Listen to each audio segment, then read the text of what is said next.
let's talk about women's sports, because even me as a sports creator, I have looked at my analytics and I have noticed that people have been caring way more about my videos when I'm talking about women's sports than I am about men's sports. And that's not me saying, oh, I only talk about women's sports because I want views. I've been talking about women's sports forever. Calm down. But it is appearing, like, it's evident even in my content and in my research that people are really buying into women's sports. And that is evident because the WNBA has been named the fastest growing brand in 2024. In addition to earning the #1 spot among all US adults, the league also appeared in top 20 lists for 8 out of the 12 key demo groups, including #4 amongst men, #10 amongst boomers, and #4 against financial elites. So people are paying attention to the WNBA and their growth. Now, where did this information come from? A new report from data analytics firm Morning Consult, which tracks how consumers perceive through thousands of brands every single day, reveals that no brand's reputation rose more throughout 2024 than the WNBA's. The WNBA is growing, y'all. You love to see it. Now, to continue with that, 9 out of the top 15 highest paid female athletes in 2024 were women's tennis players. But for the first time ever, a WNBA player appeared on the list of the highest paid female athletes, and that was Caitlin Clark. Caitlin Clark, the sensational rookie from the Indiana Fever and a highly marketable star from the WNBA, debuted at #10 with $11 million in earnings. This milestone is significant for several reasons. Despite the WNBA's 27-year history, no player before Caitlin Clark has ever made the highest earning female athlete list. And this highlights the league's struggles with salary limitations and their market visibility. But with the WNBA being the fastest growing brand, I think it's important for us to note that we are going to see more WNBA players crack the top 10 of highest earning female athletes in the future. You mark my words right now.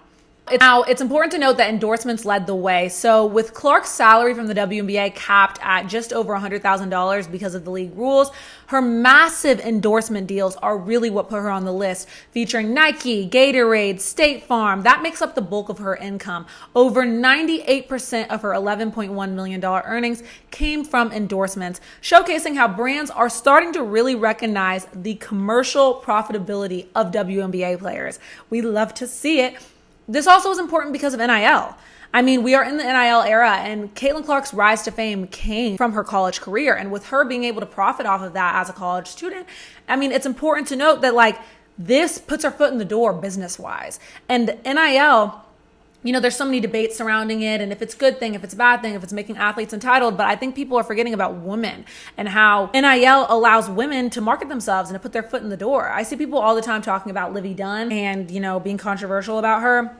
But I will say one thing that's really incredible about Livy Dunn is, I don't know much about gymnastics, but from what I've seen, it doesn't really look like that girl's going to the Olympics anytime soon or anything. I'm sure she's a great gymnast, but I'm just saying that her having social media and being able to use her personality or her beauty or whatever she wants to use to market herself, I think I'm not putting no shade or no hate on that, because that allows her to lace her pockets, okay, to get some money. And I love to see a bad bitch and a female athlete make her money, honey. And so I think that having NIL in college allows women to do that, because I have seen that for some reason, people are so much nicer and so much more warming and welcoming to female athletes when they're in college for some reason. But then as soon as they're a professional athlete, people love women's college basketball. And then as soon as they're WNBA players, people are hating on them and hating on the WNBA. I don't understand that. So them having the ability to start marketing themselves and making money in college is so important for female athletes. And I love it. And, with Clark's rise partly coming due to the momentum from her college basketball career, where the NIL deals established her before she even joined the NBA, suggest a bridge between NIL and professional earnings. But I do want to highlight the fact that 9 out of the top 15 highest paid female athletes in 2024 were tennis players. That is so crazy.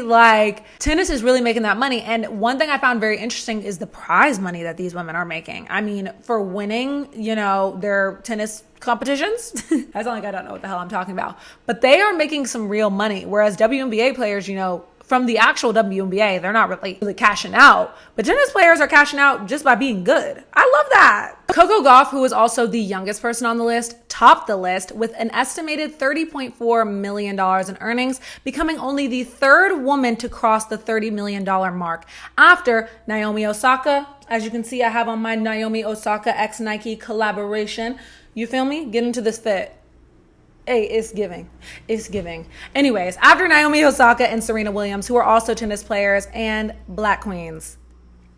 Don't you love to see it? Why do you make everything about race? Warriors are so pissed at me right now, but that is a feat in and of itself. So anyways, my daughter will be taking tennis lessons at the ripe age of 2 months because we are building goats and millionaires. You love to see it.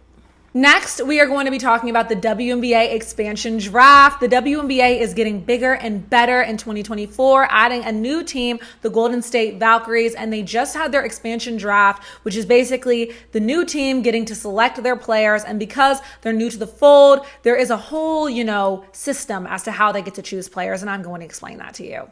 This was the WNBA's first expansion draft since 2008, and they were able to accept one unprotected player from each team. Basically how it works is it's kind of like the Valkyries were inviting their new squad to a party, okay? And all of the OG squads got to protect 7 of their faves. So the Aces are like, listen, you're not touching Asia Wilson. We built our whole future around her. Like, that's just not happening. So they were able to select one from each team of their unprotected players. So everyone else was basically fair game, except for they were only able to select one player from each team because they can't just hoard a bunch of players from one team. Like the Liberty won the championship. They're not about to take half of the Liberty's roster. Like, that's not fair, okay? So they were able to, divvy around their stealings from team to team. Also, similar to budgeting for a girls' trip, you feel me? The Valkyries had to, budget with who they were choosing. They couldn't just spend all their money on one player, and they still had to save some money for, future signings or leave room for rookies and things like that. One really notable pick was Kate Martin being selected from the Las Vegas Aces because she was such a gem to watch. Like, her relationship with the Aces players, her little Finn noggin dude handshake with Asia Wilson, and how they just adopted her, how they would prank her. I remember seeing her like running behind the bus, like they pretended like the bus left her. Like, it was hilarious. So seeing that relationship come to an end really sucks, but it's nice, I feel like, for any player to get to go to the Valkyries and to start something new. Obviously, like, if each team got to protect 7 players, that probably means that the Valkyries are going to be the greatest this year. I mean, prove me wrong, Valkyries, but it's cool to get to live in San Francisco. I mean, I hope they pay in that money, honey, because San Francisco rent is no joke. No joke. I hope the WNBA is covering them, and if not, they need to be giving them breakfast, lunch, and dinner at the facility. Because are you joking? San Francisco rent prices? Y'all better not be paying them girls those below teacher salaries, okay, to live there. That ain't fair. The way I be getting so sidetracked, I'm so annoying. But yeah, they wanted to balance out, selecting young talent and selecting really good players. They didn't want to spend a lot of money on one player unless they felt like they could really make a difference in this first year. And they're just kind of trying to build. So I love to see it.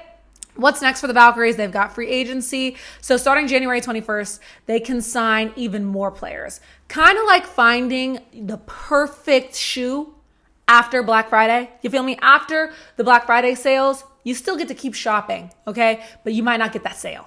And then the WNBA draft, they have the 5th pick. And so they get to snag a rising star. And then they have some big goals. They're focused on winning a championship in the future. And I think that it's cool to get to go to a new team and get to be the first people to do that for a city, especially somewhere like Golden State that has championship pedigree, honey.